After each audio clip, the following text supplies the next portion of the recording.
नमस्कार मंडळी, कशा आहात सगळे? मस्त ना. तर आज मी बनवणार आहे आमच्या लातूर भागातील प्रसिद्ध लातूर भागात हा प्रत्येक घरोघरी हा पदार्थ बनवला जातो, तो म्हणजे सुशिला. तर सुशिला म्हणजे आपले जे चुरमुरे मुरमुरे असतात ना त्यापासून बनवतात, तो म्हणजे सुशिला.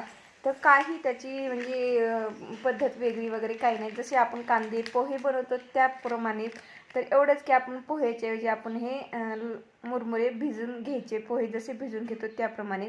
आणि कांदा, मिरची, शेंगदाणे, कढीपत्ता, कोथिंबीर, हळद, मीठ जसं आपण पोह्याला एकत्रित तेलामध्ये करून घेतो त्याप्रमाणेच एकत्रित करून घ्यायचं. आणि नंतर मग त्यामध्ये टाकायचे आपण जे मुरमुरे भिजून घेतले होते ते. आणि आमच्या लातूर भागात तर ना हा प्रसिद्धच आहे म्हणायचा. सुशिला म्हटलं की लातूर भागातलीच आठवण येते असे हे. तर आणि खूप छान असं खायला पण खूप चविष्ट एकदम छान लागते. कसं दररोज दररोज पोहे खाऊन जर कंटाळा आला असेल तर ही रेसिपी तुम्ही नवीनच बघितली असेल तर करून पहा, खूप छान अशी ही लागते रेसिपी. तर आज नाश्त्यासाठी मी हेच बनवलं होतं. तर चला, तर मग आता सगळं एकत्रित करून घेते आपले हे पोहे. आणि कसं ना एकदम पाणी त्याचं पूर्ण निथळून घ्यायचं, पाणी त्याच्यामध्ये ठेवायचं नाही त्या मुरमुऱ्यामध्ये आपले, नाही तर कसं पाणी जर ठेवलं तर एकदम गाळ होऊन जाईल.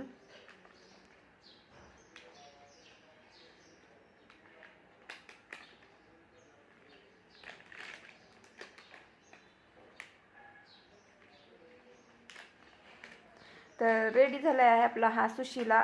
त्यासोबत लिंबू आणि किंवा दहीही चालतं असेल तर. तर या सगळेजण नाश्ता करायला.